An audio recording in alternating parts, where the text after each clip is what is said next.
Древняя архитектура, старые домики, горы и скалы. Таким увидели современный Бахчисарай крымские мастера. В этноотеле «Бахитгуль» состоялась выставка картин, написанных в ходе пленэра. Это уже традиционное мероприятие, организованное известным художником Мамутом Чарулу. Это уже третий или четвертый пленэр, где они уже каждый выработал свой стиль, манеру, свои индивидуальные качества проявляет уже. Если на первых пленэрах все были похожи, то сейчас уже каждый сразу отличить одного от другого возможно. Так что вот в творческом отношении это очень мощный стимул для развития, для движения вперед. Особенность пленэра в том, что мастера декоративного искусства, вышивальщицы, керамисты, мастера по дереву и металлу пробуют себя в живописи. В этот раз местом проведения пленэра стал этноотель «Бахитгуль» в ханской столице. Мастера жили здесь в течение недели. Теперь некоторые работы художников украсят этот отель. Мне понравились все работы. Вот меня удивило, что среди этих ребят не было живописцев, там некоторых ребят, но как они это сделали.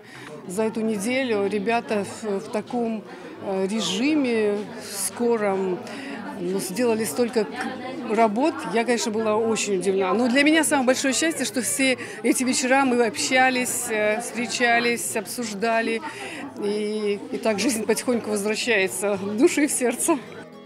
Задачей мастеров было изобразить характерные виды Бахчисарая. Для авторов это возможность взглянуть на старый город по-новому. Итогом стали работы в разных стилях. Это какое-то такое состояние, такое пробуждение. Архитектура раскрылась вообще с другого ракурса. Зинчирлы медресе – это, во-первых, это место, где обучались, да, получали знания. Здесь учился мой прадед. И захотелось выразить это через современное представление, через знание и космос. То есть это вылилось вот в такую работу, совершенно неожиданно для меня. Хоть я и живу в этом городе, но крайне редко бываю в старой части, и благодаря этому мероприятию была возможность посетить те уголки, которые в обыденное время ты просто не придаешь им значения. Вот на данной картине я изобразила самое старинное дюрбе нашего города, это эски дюрбе. Считается, что оно было построено еще до ханского дворца. А также на одной картине изображен натюрморт, это вид из окна на ханский дворец, и сезонные цветы, которые сейчас весной цветут на склонах Бахчисарайских гор, это сирень и лен.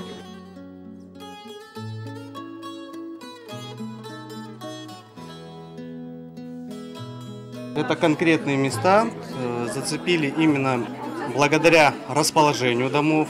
Скала, дом – это характерно для Бахчисарая. Это для нас как поток свежего воздуха, можно так выразиться, чтобы попробовать себя именно в живописи, попробовать смешать различные цвета, получить другое ощущение. Это для нас важный и большой урок,